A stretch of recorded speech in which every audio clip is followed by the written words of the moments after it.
सर्व गोष्टीविषयी तुम्ही जागृत आहे, सर्व गोष्टीविषयी तुम्ही सावधान आहे, मग आपण जाणार आहोत याच्याविषयी कधी सावधान होणार आहे तुम्ही म्हणसाल महाराज जाण्याची काय तयारी असते? हो, एक क्षण सुद्धा माझ्या भगवंताच्या चिंतनाविना वाया न जाणं ही तुमच्या जाण्याची तयारीची. म्हणून महाराज संसारातली साधी गोष्ट माणसाच्या जीवनामध्ये प्राप्त होऊ द्या, तरी लोक म्हणतात ओ दादा ऐका ना, माझ्यासारखा ढ विद्यार्थी या तालुक्यात नाही हो, पण काहीतरी माझं पूर्वजन्मीचं पुण्य आडवं आलं म्हणून एवढ्या चांगल्या नोकरीला मी लागलो.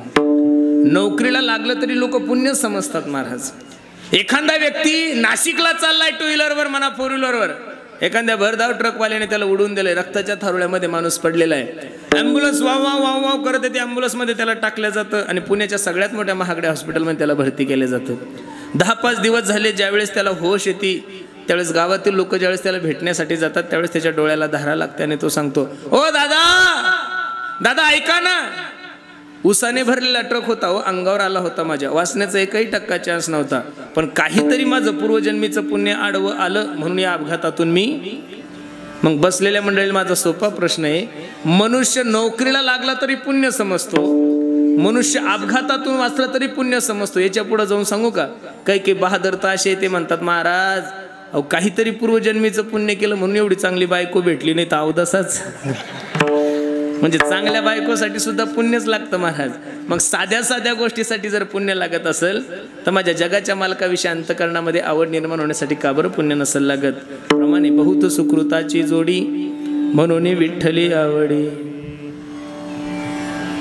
तुका म्हणे होता ठेवा हो, तुका म्हणे होता ठेवा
सापडायला काहीतरी पूर्वजन्मीचं पुण्य केलंय दादा तुम्ही आम्ही, म्हणून तुमच्याने माझ्या जीवनामध्ये हा सुवर्णयोग तुम्हाला आणि मला प्राप्त झाला. एक वाक्य लिहून ठेवा काळजात माझं, अरे जिंदगी में सपने तो हर कोई सजाता है, जिंदगी में सपने तो हर कोई सजाता है, लेकिन मेरा भगवान हर किसी का सपना कभी पूरा नहीं करता मेरे दोस्त.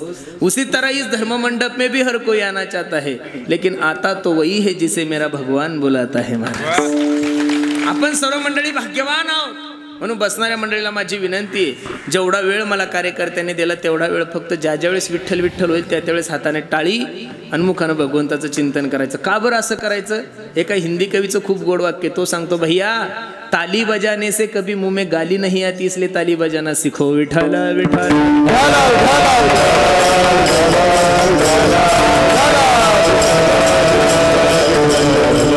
अभंगाच्या पहिल्या चरणामध्ये तुकोबराय सांगतात की बाबा ऐसी जोडी करा, जीवनामध्ये येऊन असं काहीतरी करा की जेणेकरून तुम्हाला या गर्भवासाचं दुःख नाहीसं झालं पाहिजे. काय झालंय महाराज माहिती का? मानवी देहाची सर्वात मोठी भ्रांती आहे, मानवी देहाची सर्वात मोठी खंत ही आहे की मनुष्य चिंतन करण्यापेक्षा चिंता जास्त करतो. मनुष्य काय करायचं?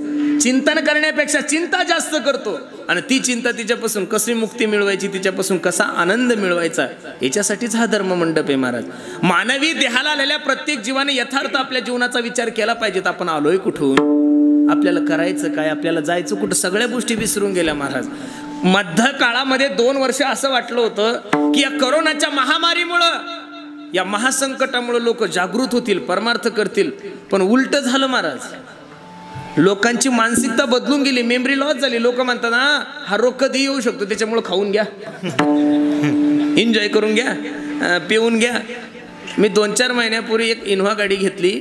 मी शरयू टोट्याला गेल्यानंतर तिथं त्या मॅनेजरशी माझी चर्चा झाली. तो म्हणे महाराज या कोरोनाच्या काळामध्ये आमच्या शोरूममधून जेवढ्या गाड्या गेल्या तेवढ्या याच्या अगोदर 10 वर्षही गेल्या नाही महाराज. वातावरण काय झालंय माहितीये का? लोक म्हणतात तसंही आपण मरणारच आहे ना. लोक काय म्हणतात, असंही आपण मरणारच आहे आणि तसंही आपण मरणारच आहे, मग मरायच्या अगोदर एन्जॉय करून घ्या. असं नका करू बरं दादा. तुम्ही इथं जरी तुम्हाला कोणी विचारणार नसेल तरी तिथं विचारणार आहे बरं. तिथं तुमचा यम चित्रगुप्त सगळं लिहून ठेवतो. अरे कुरवंडीला एवढा मोठा सप्ताह झाला, यानं काही मदत केली का रे? अजिबात नाही.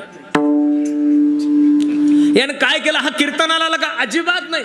आणि मग या मला करुणा येते होय? अजिबात नाही. तुमच्या बायकुल दया येऊ शकते, तुमची तुमच्या मायाला येऊ शकते, बापाला येऊ शकते. महाराज सांगतात नाही त्या सी करुणा, अजिबात करुणा नाही. तिथं आवाजाचा जादूगार असो का गोल्डन मॅन असो, आमदार असो का महाराष्ट्राचा मुख्यमंत्री असो, त्याच्या चपक्यात काय एकदा सापडला ना महाराज, मारिती तोडीती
सापडला की नुसता मारत नाही, तो मारिती तोडीती झोडीती निष्ठुर यमाचे किंकर बहुसार.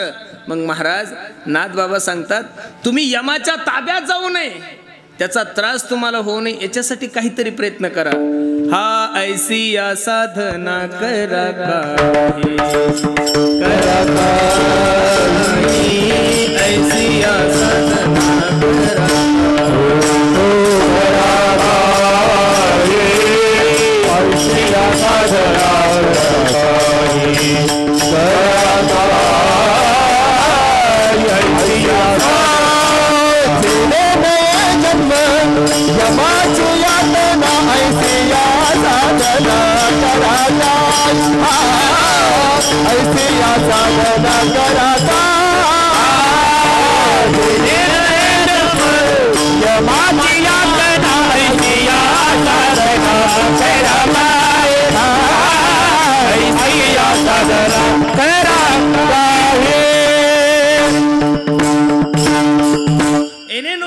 यमाची यातना, त्या यमाची यातना होणार नाही याच्यासाठी प्रत्येकानं प्रयत्न केले पाहिजेत.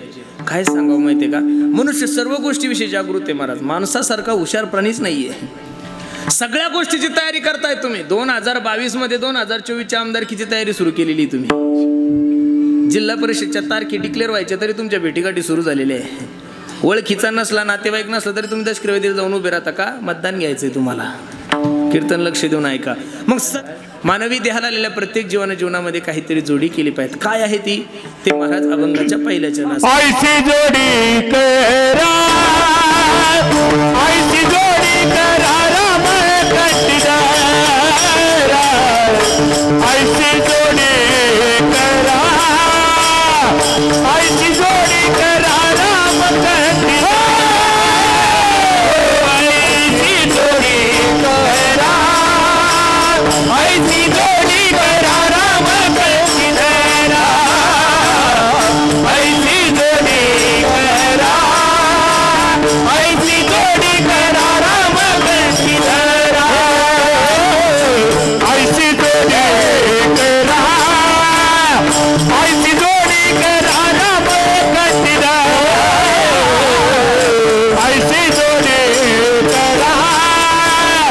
आईची जोडी करा राम